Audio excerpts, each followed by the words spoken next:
ساتھ لکھی ہوئی ہے، تو اس کو آپ دیکھ لیں، ایسی بات نہیں ہے۔ فضائل اعمال کتاب پہ اعتراض کیا جاتا ہے کہ اس میں ضعیف حدیثیں ہیں، تو پھر کیا ہو گیا؟ ضعیف حدیثیں تو ابو داؤد میں بھی ہیں، ضعیف حدیثیں تو ابن ماجہ میں بھی ہیں، ضعیف حدیثیں تو جامع ترمذی میں بھی ہیں، تو پھر کیا کریں گے؟ ضعیف حدیث سنن نسائی میں اس کو نکال دیں گے؟ تو بھائی ضعیف حدیث کا کوئی حال تو ہوتا ہے نا، وہ حل کیا ہے؟ تو اس کے دو حل ہیں۔ نمبر ایک، اگر اس پر اجماع نہ ہو تو صرف فضائل میں پڑھو، تو اس لیے فضائل میں پڑھیں۔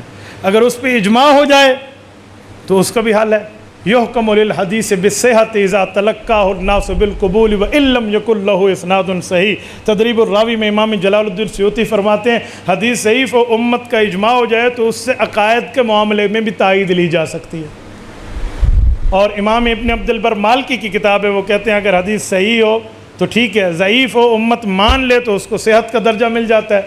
آپ پڑھ لیں، یہ اعلام الموقعین کی پہلی جلد ہے، وہ فرماتے ہیں قال ابن عبد البر فی الاستذکار لما حکا عن الترمذی ان البخاری یصح حدیث البحر هو الطہور ماؤہ واہل الحدیث لا یصححون مثل اسنادی ولکن الحدیث عندی صحیح لان العلماء تلقوہ بالقبول۔ یہ اصول حدیث ہے کہ جس پر علماء کا اجماع ہو جائے وہ ضعیف حدیث بھی صحیح ہو جاتی ہے۔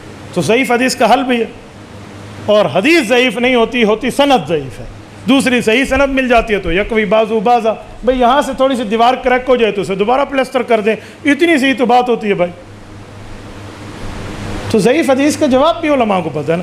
تو مولانا زکریا کون تھے آپ کو پتہ ہے؟ اس دھرتی پہ امیر المؤمنین کا سب سے پہلا لقب حضرت عمر کو ملا ہے، خلیفۃ المسلمین کا سب سے پہلا لقب حضرت ابو بکر کو ملا ہے، اور امام اعظم کا پہلا لقب حضرت ابو حنیفہ کو ملا ہے، اور اس دھرتی پر سب سے پہلا لقب شیخ الامام اس کا قاضی القضات کے امام ابو یوسف کو ملا ہے، اور اس دھرتی پر سب سے پہلا لقب شیخ الحدیث کا مولانا زکریا کو ملا۔ من لقب فی عالم الاسلامی اولا بشیخ الحدیث۔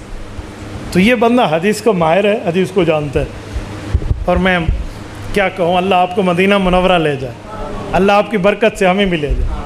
آپ جنت البقیع جائیے، رسول اللہ کے قدموں کی طرف ہے، امام نافع کی قبر، امام مالک کی قبر، قدموں میں شیخ الحدیث مولانا زکریا کی قبر۔ اس بندے نے کتابیں لکھ کے کہا میرے مولا تجھے قبول ہے تو مجھے حضور کے پاؤں میں جگہ دے، یہ آج بھی وہیں آرام فرما۔ تو وہ شیخ الحدیث ہے بابا، وہ معاملات کو جانتا ہے۔ ایک آدمی کہتا ہے کہ مولانا زکریا کا دماغ کمزور ہو گیا تھا آخر عمر میں،